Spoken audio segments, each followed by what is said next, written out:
I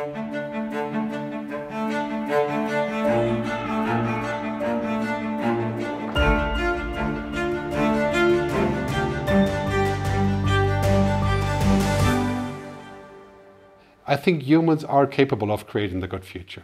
And I really would like us to collaborate on working that out, how we do this, rather than constantly looking at the bad humans that make, obviously, the headlines these days. Humans really only respond in two ways, or to two things, and that's pain or love, right?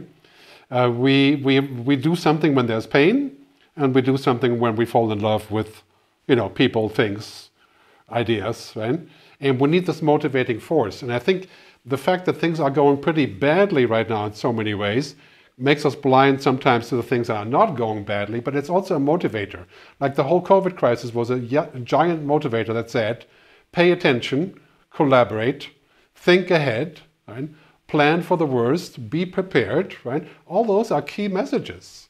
And so to take a more constructive view, I think it's a personal thing is, how do we maintain a positive outlook when we're witnessing all the negative stuff raining down on us? We need to get away from this individual consciousness and this idea of individual progress and individual things and, moving towards a global consciousness. And I think that is a 20-year time frame.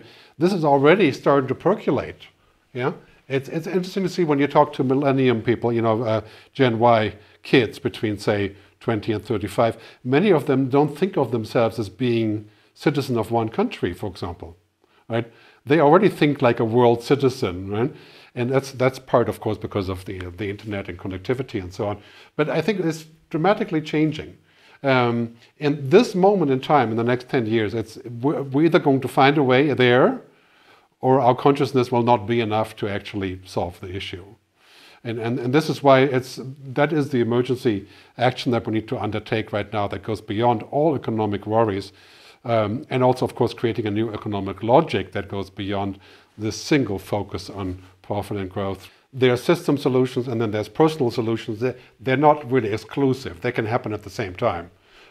There's system reboots that we must make, for example, declaring fossil fuel activities a crime.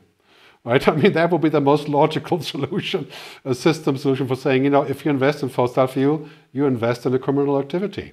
That's really what it is.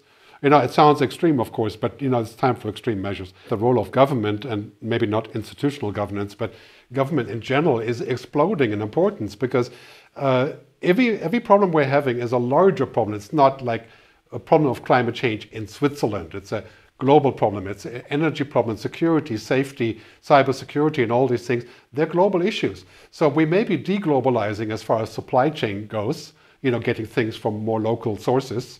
That may be true.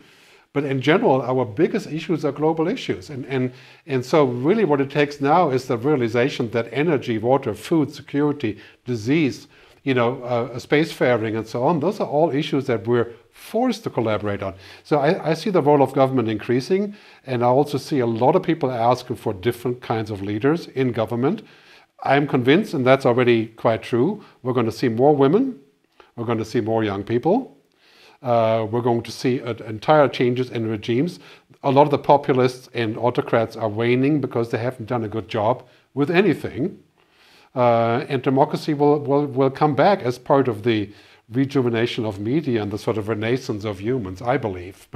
So there's big changes coming up.